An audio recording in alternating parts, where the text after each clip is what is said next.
My name is Matt Lees for Videogamer.com, and today I'd like to talk to you about something that I think is quite important. There's this guy on YouTube called KSI. You might have heard of him. He's got about 4 million subscribers. He's a pretty big deal. Fair enough. He's used for corporate gigs quite extensively now. This is a difference between traditional media and YouTubers. There's a lot of belief a lot of the time that traditional media are now somehow corrupt and their opinions are not worth having, whereas YouTubers represent this kind of fresh, new vision, untainted by the politics. And strictly speaking, this just isn't true. A lot of YouTubers now are kind of quite openly having these little deals and sponsorships. The whole thing is very fuzzy and very odd. You know what, that's another issue for another time. But the issue here is the fact that this guy seems to be getting a lot of corporate gigs from very family-friendly companies.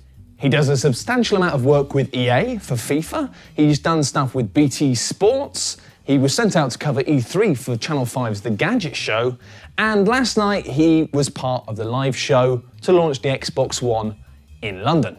And all of this would be completely fine if not for the fact that he's quite an unpleasant character. Now, a couple of years ago at the Eurogamer Expo, this guy went around talking to women, being, as he put it, awkward. And this involved asking women if you could motorboat them, and generally kind of asking them questions of a sexual nature. In his mind, it might have all been in jest, but he made quite a lot of people uncomfortable. This wasn't some seedy nightclub where you can go up to people and do what you want. It was a public area for about video games. It really had nothing to do with chatting up people or tits. Just to be clear about this though, a lot of the people who've defended his actions have really fixated on the motorboating thing and the fact that this girl gave him permission to motorboat her. You know what? That is the part of the video that I have the least problem with.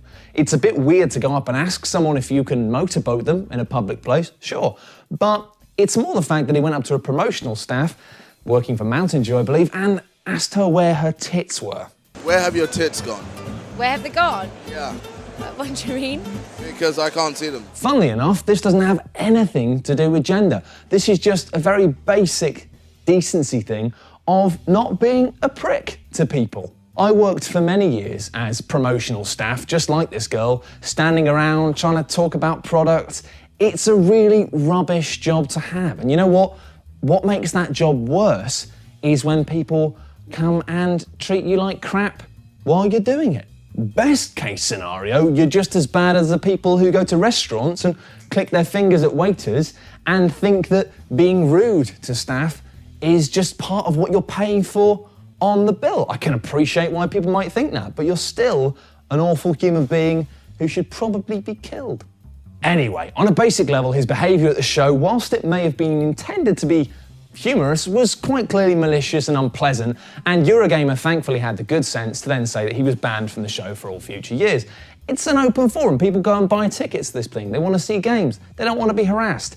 You know, it wasn't about the women in the video. It's just the fact that if you see that and then see that that behaviour is condoned, if you're a girl and you fancy going to like the Eurogamer Expo, you might feel a bit weird about doing that, knowing that it's acceptable for men just to come up to you and ask you where your tits are. It's just not, no. So yeah, the guy's massive on YouTube, he's got a lot of young fans, but he's just not acceptable for kind of, you know, more mainstream events. That's fine. That's just the way the world works. Not everything is for everyone. But then something strange happened in the fact that he started getting a lot of corporate gigs for lots of family-friendly brands and companies.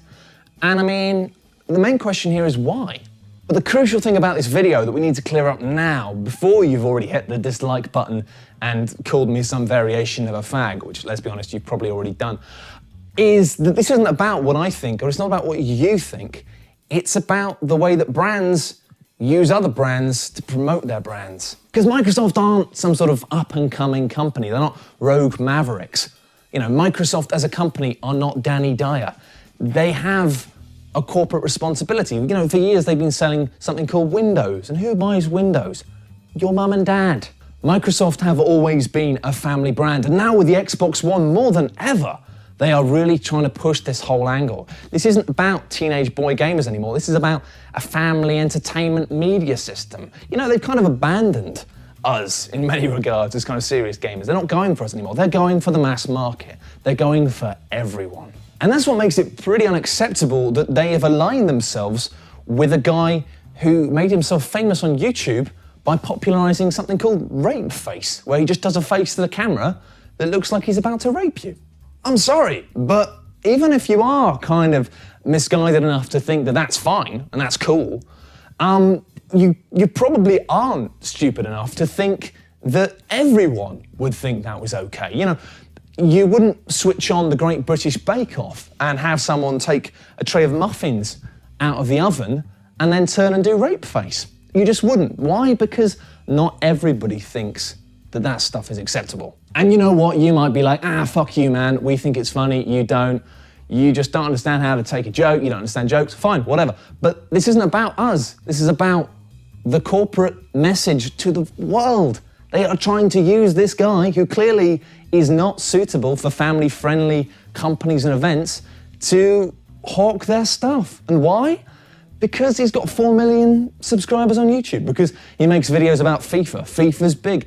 They are basically taking a shortcut here. They know that they can attract a lot of very young people to buy a console and buy FIFA as part of big, happy deals, and they are counting on nobody noticing the fact that he's clearly not suitable. Now, a lot of you at this stage might be thinking, come on, Matt, this isn't a video about video games. You're supposed to be a channel about the games and the games industry, and that's fair, that's true.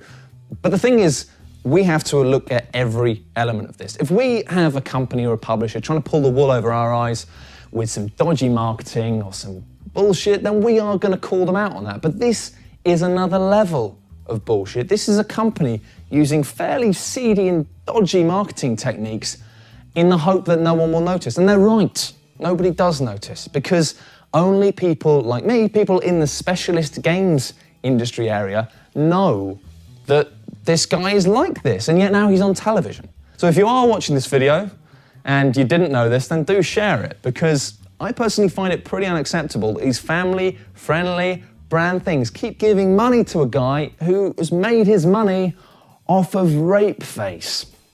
Not cool. You might think that this stuff is cool, your friends might think that this stuff is cool, but you should know that Microsoft cannot align themselves with something like this. They cannot.